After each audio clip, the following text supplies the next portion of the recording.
Good morning, everyone. Please be seated. Thank you all very much for your patience.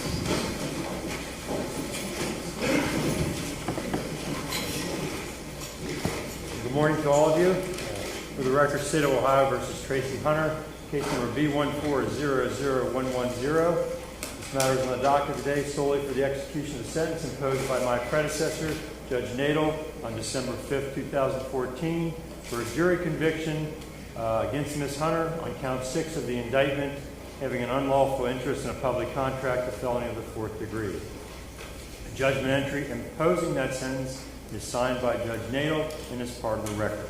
Mr. Singleton, Ms. Branch, you represent Ms. Hunter, is that correct? That's correct, Your Honor. Good morning. Yes, Your Honor. Thank you. And Mr. Crosswell, you're here on behalf of the state, is that correct?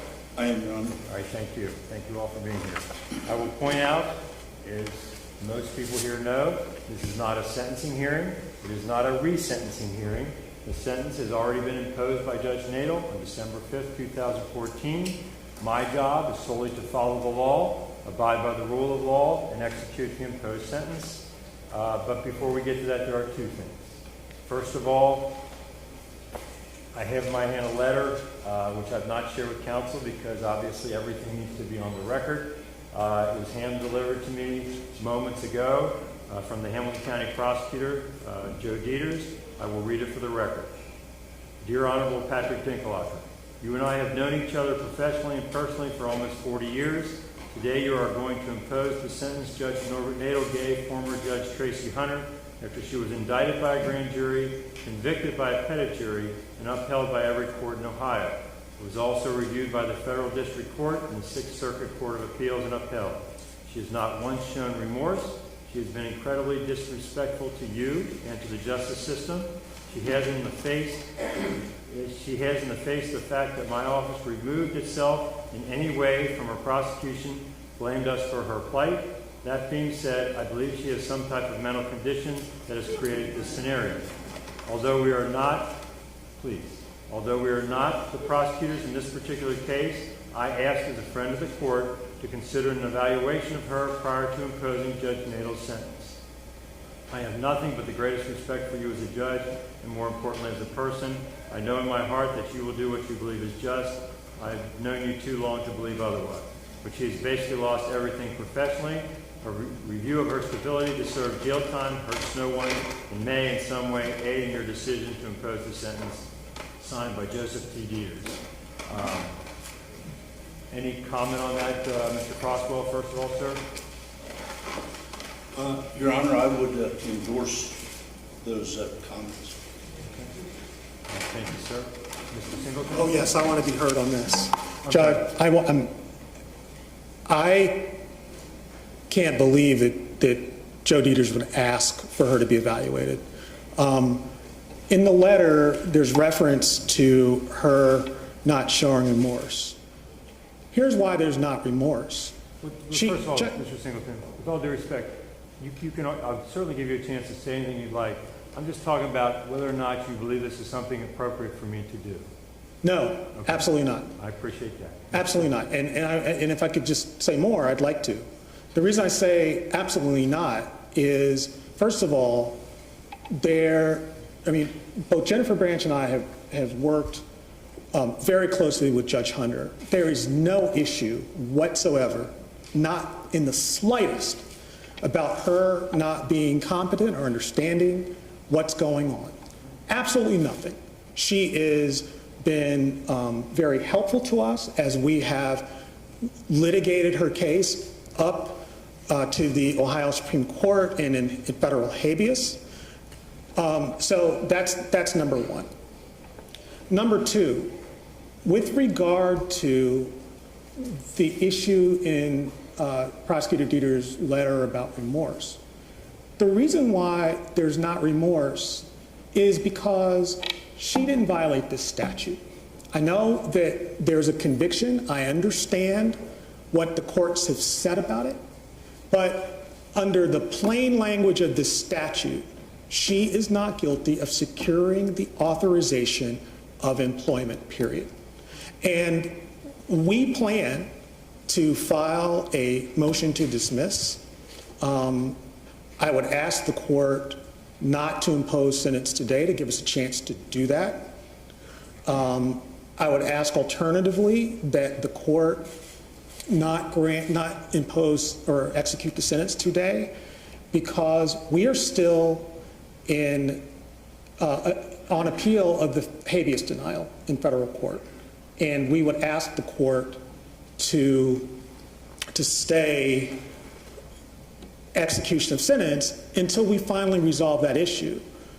This case is, as you know, has been pending for quite some time, and Judge Hunter has been out the entire time that the appeals have run and the habeas has run. And let me just say a word about what she's gone through, because I think that gets lost sight of. Every day for the past 5 years almost, Judge Hunter has gotten up each morning not knowing whether that was going to be the day that she was going to have to go to jail. I know by talking with her, by observing her, the impact that that has had on her life. We believe it would be profoundly unjust and unfair and a waste of taxpayer dollars to incarcerate her for 1 minute in the jail. We believe it would be profoundly unfair and unjust and a waste of taxpayer resources to put her on probation. What we'd ask the court to do is just end this today. End this today. But not incarcerate her, particularly given that we're going to be filing this motion to dismiss. We'd ask the court for a continuance for us to be able to address that.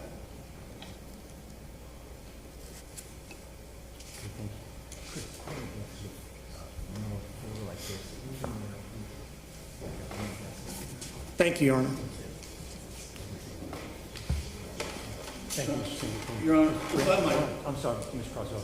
Ms. Branson, do you want to say anything in regards to Mr. Deters' letter? Your Honor, everything that Mr. Singleton just said is true. Tracie Hunter does not have any mental condition, does not need an evaluation. I appreciate that. Thank you. Mr. Croswell? Your Honor, if I might, simply in response to the letter, Mr. Singleton indicated that he did not believe, or that he did believe that Ms. Hunter was competent to stand trial. I would agree with that.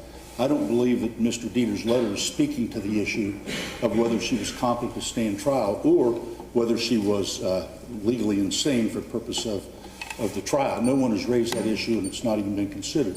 I believe that the letter that Mr. Deters has written and that I, when you asked, endorsed, was a letter which asked to have an evaluation for the purpose of sentencing. And I would say that that has nothing to do with the competency issue, and it is rather, it is not uncommon for the courts in trying to determine an appropriate judgment to order a pre-sentence investigation and to order, in addition to that, a clinic evaluation to determine if there are any services that are needed or if there are any issues that present themselves. So that, certainly it's up to the court, but that part of the letter that Mr. Deters wrote is the part that I endorse, and I think it was solely for the purpose of sentencing, not to question competency in this case. I appreciate that.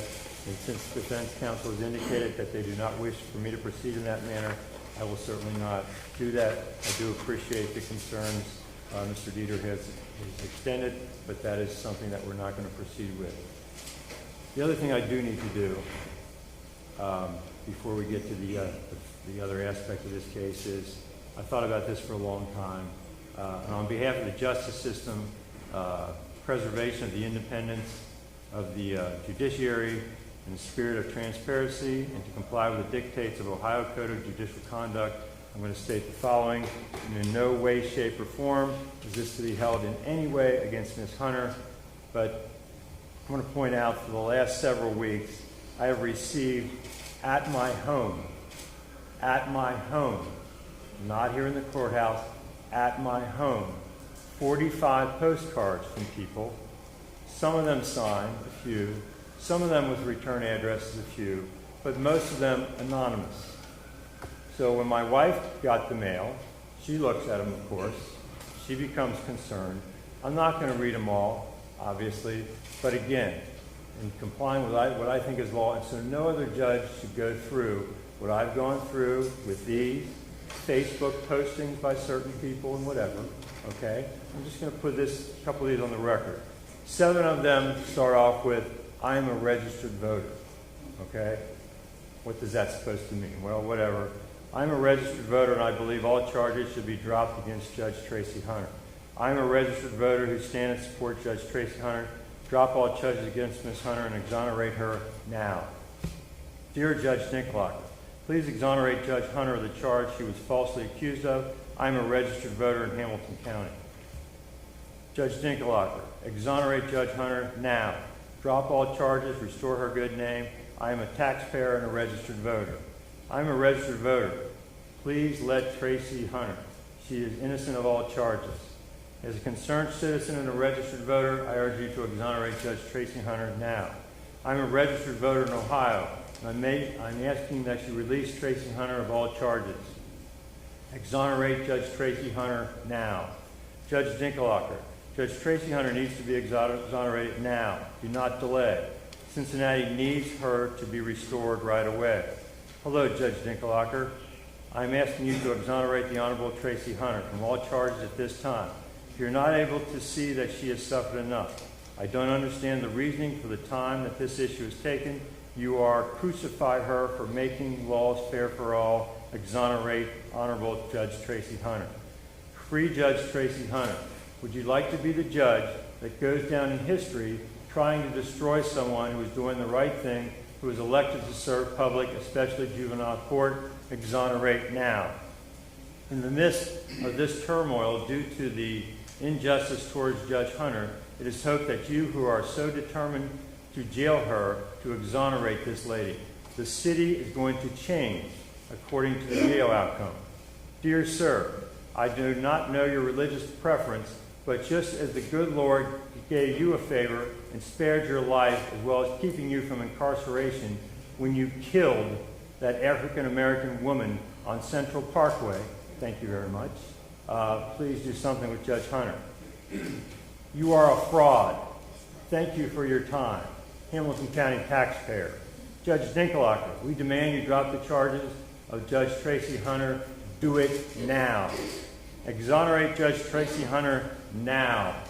Economic boycott of Cincinnati until Judge Hunter is exonerated now. Judge Dinkelacker, bring back justice for Judge Tracie Hunter. Black judges matter. She made an important difference for our children. Exonerate her now. Dear Honorable Dinkelacker, remember you killed someone and your privilege got you off. No, I do. This came to my house, okay? See, well, you could make things right by taking your foot off the neck of former Judge Hunter, a holy woman. There are bogus claims, a bogus charge for which he is convicted. How is it you get 0 jail time, no consequence for killing someone, and Pastor Hunter loses her good name and does jail time? God bless America, Hamilton County taxpayer. And the last one I'll read. Honorable Judge Dinkelacker, boy, that is used. Perhaps perhaps do one good thing before you meet the Maker in the sky. Since you are a killer, maybe doing something right for points will help your eternal judgment. Exonerate Pastor Hunter and former Judge Tracie Hunter. I know you will not, but you will not be able to tell your white Jesus that you were not asked. Sincerely, Cincinnati taxpayer.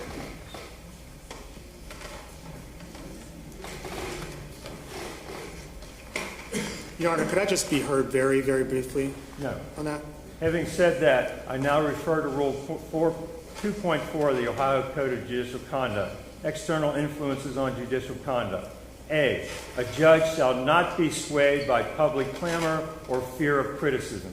B, a judge shall not permit family, social, political, financial, or other interests or relationships to influences the judge's conduct or judgment. And C, a judge shall not convey or permit others to convey the impression that any person or organization is in the position to influence the judge.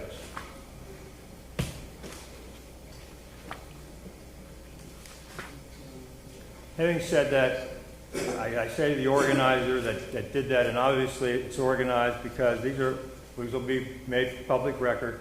Every one of them has a label addressed to Judge Dinkelacker at my house. The stamps are all the same. So somebody organized that for whatever reason. But I just hope no judge ever has to go through that, but be that as it may. We'll move on. I will point out that I will say to the organizer and some of the people that wrote those postcards, I don't think some of them were very Christian, but that's the way it goes. I will say to them, though, if the attempt was to intimidate me in any way, that has flat out failed. Okay? I will never, ever, ever bow to that type of pressure, veiled threats, vicious comments, lies about me, or anything else. I've been a judge for 28 years, and for the first time that I do something because somebody has threatened me or pressured me to do something, it's the last time I do it, because I'll never be a judge. I don't want to be a judge anymore. I will not violate my oath. Having said that, I do need to point out that Pastor Peterson Mingo, Councilman Christopher Smitherman, the Black Lawyers Association, the Southern Christian Leadership Conference, is signed by Edith Thrower, who I know is a very good person, and Mayor Cranley, have all written what I believe are appropriate letters to me that I have read, and I will attach what significance I can, but I wanted to put on the record that they did it appropriately and did send me letters which I have read. With that, then, we are now at the aspect of the execution of sentence. Again, they're not a hearing sentence, and I'm not even sure if it's necessary, but in the spirit of allowing everything to be done properly and making sure the due process of Ms. Hunter is taken care of, Ms. Branch or Mr. Singleton, did you want to say anything at this point? I do, Your Honor, and this perhaps might not be necessary, but the reason I popped up to respond as I was listening to those postcards was that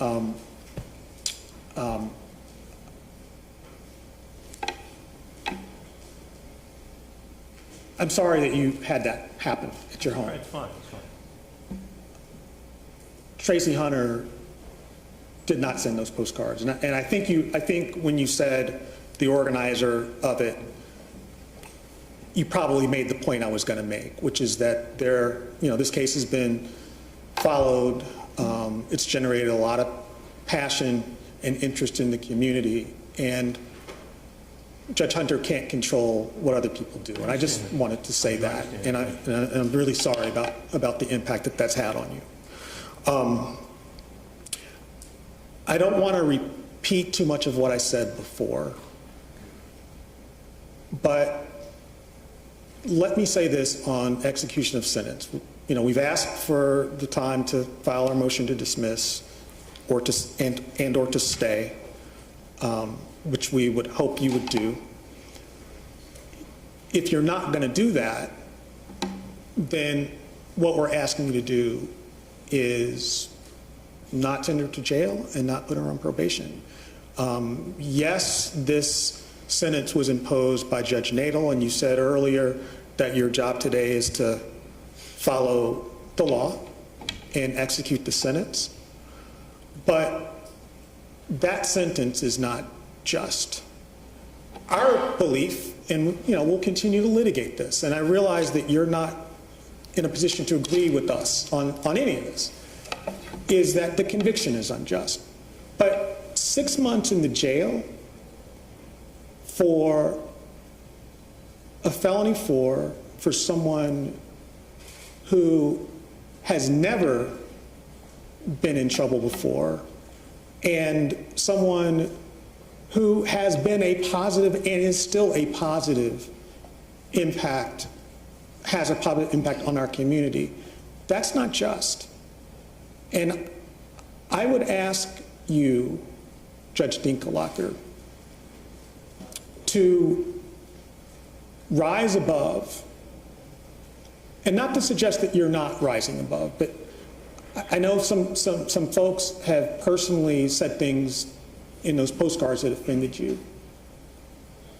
I would ask you to turn the other cheek on that, not tar Tracie Hunter with it, and also do what's just today. I don't think there are too many people who, in this community, and including Joe Deters. I mean, the letter was not saying send her to jail for 6 months. The letter was saying something else that we happen to disagree with. But I don't think there are too many people in this community, on both sides of the aisle, in prosecutor offices, in defense lawyers' offices, people on the street, who believe that this sentence is right, putting aside whether the conviction is right, which we contend it's not. So I would ask you, on behalf of Tracie Hunter, to end this today for her. She has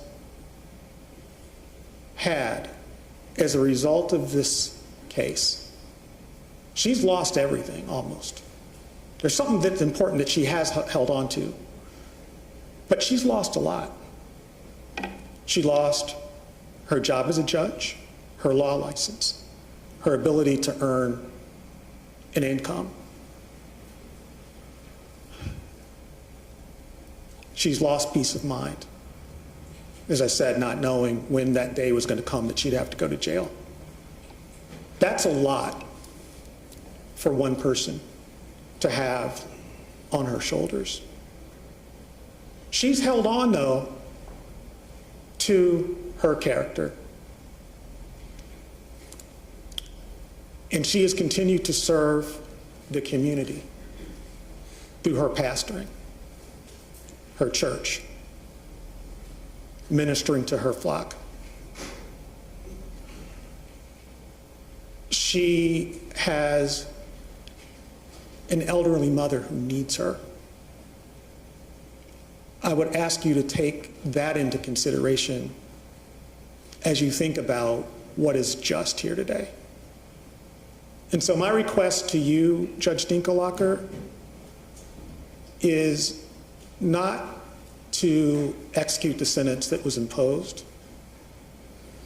Give us time to file our motion to dismiss.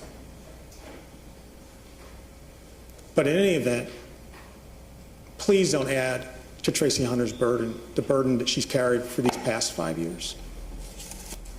Thank you for listening. Thank you very much, Mr. Singleton. Ms. Branson, do you want to say anything more? Nothing additional, Judge. Thank you very much. Mr. Crosswell, anything, sir? Your Honor, I came here today with the intention of saying nothing. But frankly, based upon the arguments that have been made, I think I would be negligent in my duty and obligation to the state and frankly to the court to not make the point that there are certain things that, as you know, I've never prosecuted a case before. I have practiced criminal law for 45 years, and there's certain lessons I believe that I've learned in the practice of law, and one is that if you represent someone who is convicted, it is important that the person who's convicted show genuine remorse, and that's something that is traditionally taken into account by courts when they sentence. And frankly, Mr. Singleton is honest when he tells you that Tracie Hunter's unrepentant.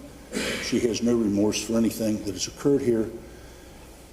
And frankly, she continues to lash out. And I do find it somewhat ironic that it's said that Tracie Hunter knows nothing about the cards that were sent to you, yet she is the very person who made those allegations to you, to your face, in a court hearing some time ago. And I would say that very few things have ever affected me in court, and when she started on that rant,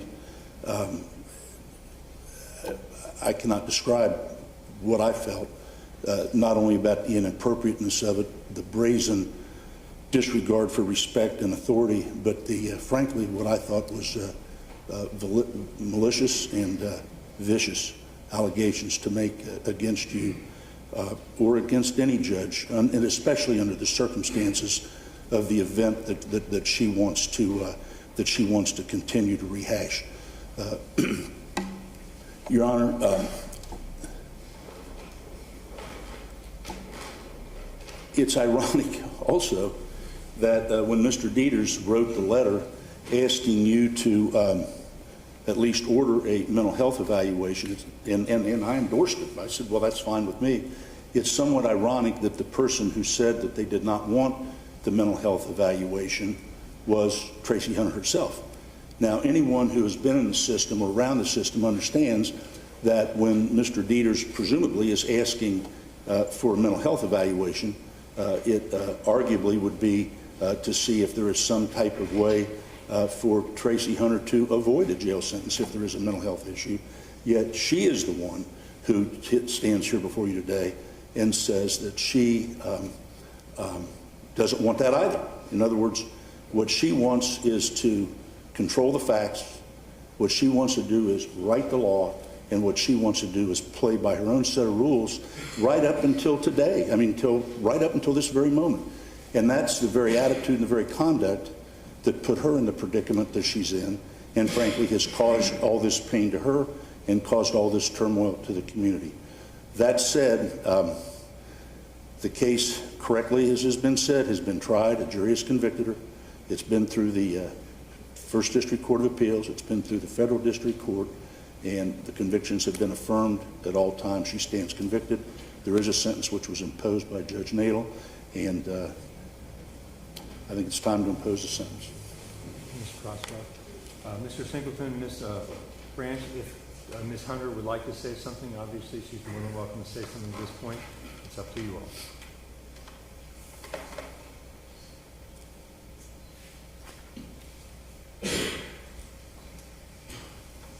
Just one moment. Yes, sir.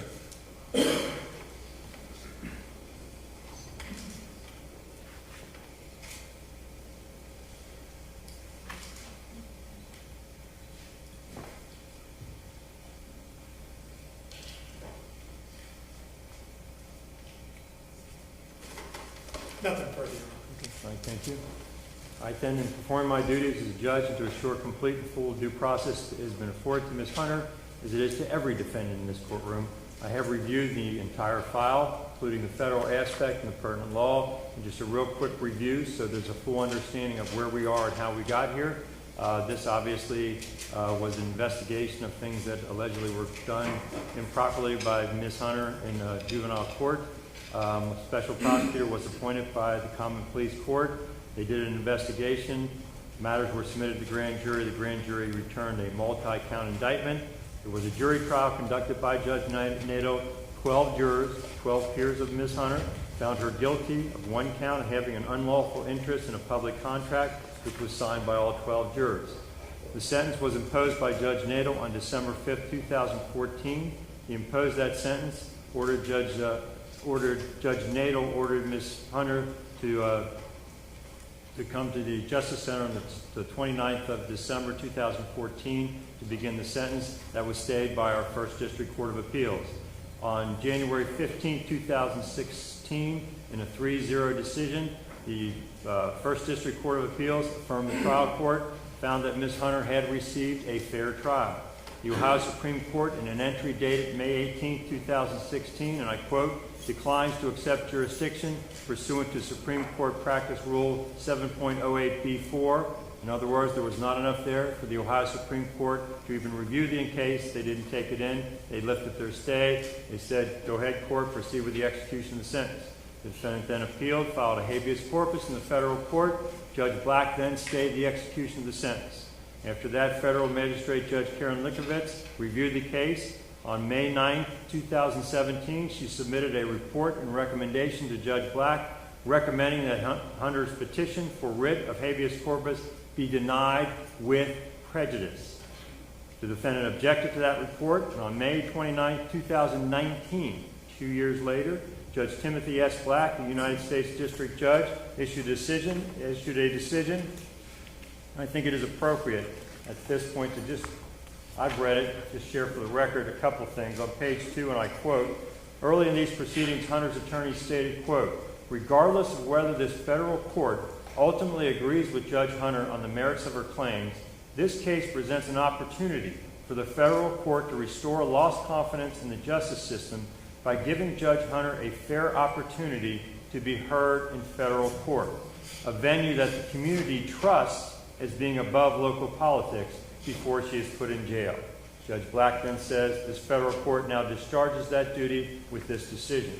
He goes on further on page 22 to say, the last paragraph, nevertheless, in summary as to this objection, the evidence at trial that Hunter had delivered to her brother documents to which he was not entitled for the purpose of protecting his employment as a juvenile correction officer at the Hamilton County Youth Center, as well as the testimony regarding Hunter's additional conduct intervening on her brother's behalf, and I quote, strongly supports the jury's verdict that Hunter was guilty of having an unlawful interest in a public contract.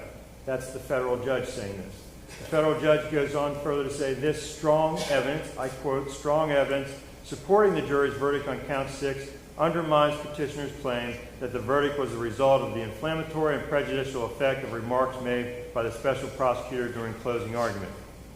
On page 25, the federal judge, Judge Black, then says, conclusion, number 1, the report and recommendation is adopted in its entirety. That is Magistrate Likovitz.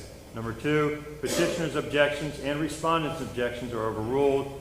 Skip 3, 4, petitioner's petition for writ of habeas corpus pursuant to 28 U.S.C. section 2254 is denied with prejudice and dismissed. Goes on in paragraph 7, the court's prior order granting petitioner's emergency motion for stay of execution of sentence is hereby set aside and vacated. And 8, the court shall enter judgment accordingly, whereupon this case is terminated on the docket of this court, that is the federal court.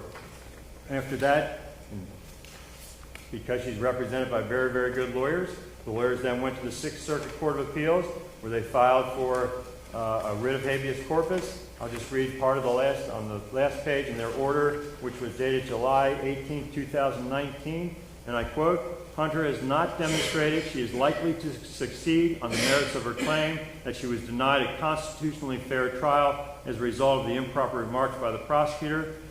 Goes on to say she has not demonstrated she will suffer any additional irreparable harm in the absence of a stay, and the United States Supreme Court has noted, quote, the state's strong interest in enforcing its criminal judgments without due interference from federal courts.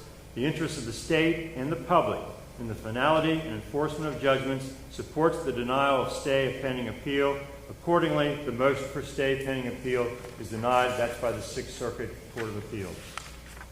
So with that, I've read it once. I'm not going to go through it again. Just to note, all the state courts have looked at this. Every one of them have said that Ms. Hunter received a fair trial. We went to the federal court.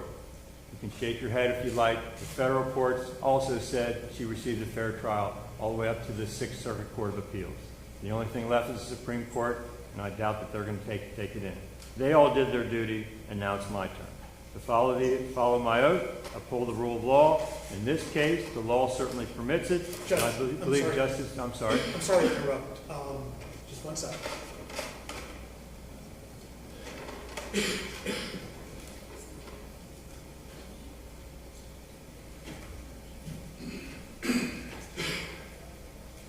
I'm sorry. That's not fine.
What are we doing here, Mr. Singleton? Oh, I'm sorry, Judge.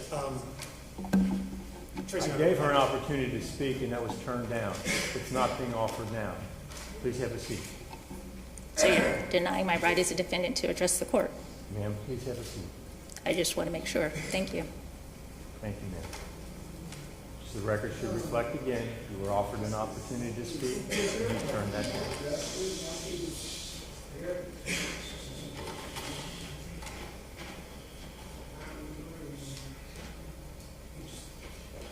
Please, everybody's been great. I appreciate that. It is a court of law. Thank you for that.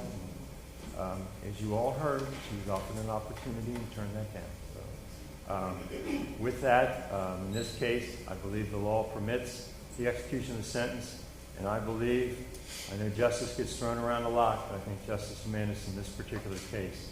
So the court, Ms. Hunter, orders the execution of the sentence imposed on December 5th, 2014 by Judge Deters.